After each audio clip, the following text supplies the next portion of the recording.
हाँ, बहुत कष्ट है, कर्जा भी बढ़ गया, तकलीफें भी बढ़ गई, बहुत दुख भी बढ़ रहा है, कहीं परिवार सही नहीं चल रहा है, तो प्रयास करते रहा करो। हफ्ते में एक बार एक चावल का दाना जल के पात्र में डाल लिया, एक काली मिर्च जल के पात्र में डाल ली और उस जल को ले गए, थोड़ा सा चंदन का छींटा डाल दिया, ले जाकर शिव जी को समर्पित कर दिया।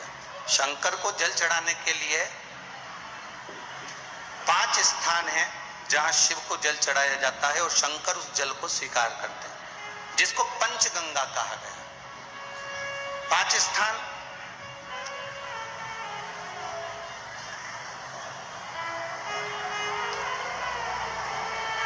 अच्छे से समझ लीजिएगा, जब भी शिव मंदिर में जाएं तो ये 5 स्थान शिव को जल चढ़ाने के लिए ये रखा है। शिवलिंग,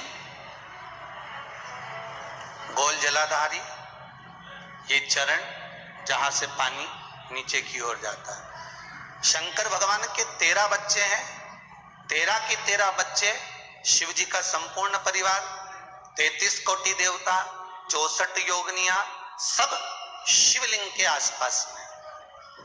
आप शंकर जी के मंदिर में जाकर ये कभी ना विचार करना कि पार्वती जी को ढूंढना पड़ेगा या गणेश जी को ढूंढना पड़ेगा या कार्तिकेय जी को ढूंढना पड़ेगा या भैरव को ढूंढना पड़ेगा। हमें शंकर के मंदिर में जाकर किसी देवता को ढूंढने की जरूरत नहीं है। जहां शंकर भगवान का शिवलिंग रखा हुआ है वो माता जी का हस्तकमल है, माता पार्वती जी का स्थान है। जहां शिवलिंग रखा है वो शंकर भगवान है।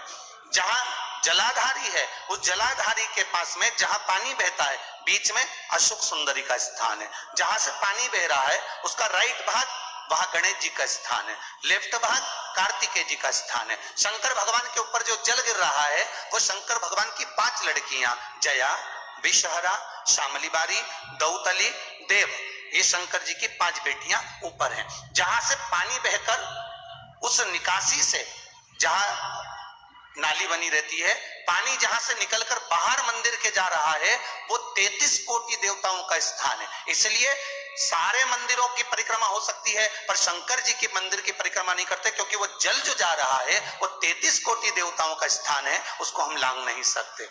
वो स्थान जल चढ़ाते समय आप इसका स्मरण रखें। पानी का जब पात्र लेकर जाते हैं मंदिर के अंदर, सबसे पहले शिव जी का जो जलाधारी है उसमें राइट भाग पर अपनी मनोकामना कर कर जल चढ़ाएं, फिर लेफ्ट भाग में चढ़ाएं रोग मुक्ति के लिए। अशोक सुंदरी की जगह पर चढ़ाएं, ये तीसरा स्थान। चौथा स्थान माता पार्वती जी का जो कटी भाग है जहां पर शिवलिंग रखा हुआ है उस भाग पर जल चढ़ाएं, चौथा भाग। 5वां भाग शंकर जी के ऊपर चढ़ाएं। ये 5 जगह पर जल क्रम वाइज चढ़ाएं। आप लोग जाते हो डायरेक्ट जाकर शंकर जी पे जल उंडेल कर आ जाते हो, सीधे गए और शिव जी पे जाकर आपने जल चढ़ा दिया। हमारे यहाँ शास्त्र कहता है जैसे अपन देवताओं की पूजन करते हैं तो पंडित जी सबसे पहले पूजन किसकी कराते हैं? जम के बोलो जरा, गणेश जी की।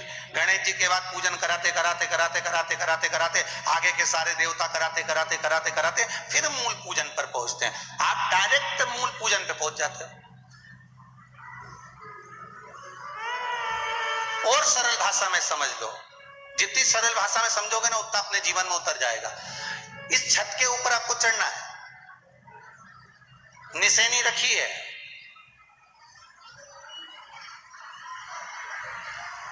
पाए लगे हुए हैं, आप कैसे चढ़ोगे?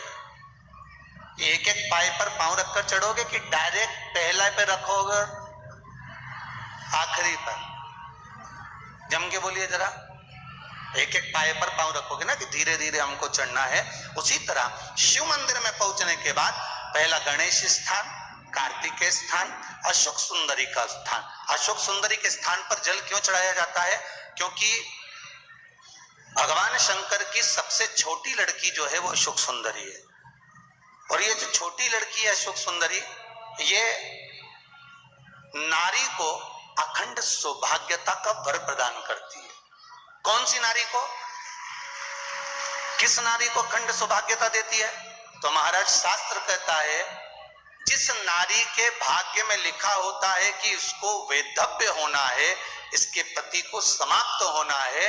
अगर वो नारी अशोक सुंदरी वाली जगह पर जल चढ़ा देती है तो पति पर अगर काल भी मंडरा रहा होता है तो मां अशोक सुंदरी महाकाल से कहकर काल को टाल देती है। वो अशोक सुंदरी का स्थान, वो माता अशोक सुंदरी का स्थान।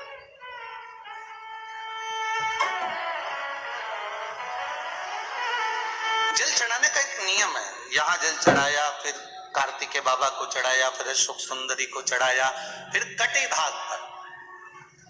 ये कटी भाग बड़ा विशेष भाग है महाराज, बहुत बहुत ध्यान दीजिएगा। वीडियो पसंद आए तो प्लीज लाइक कर सब्सक्राइब जरूर करें और कमेंट में हर हर महादेव जरूर लिखें। धन्यवाद।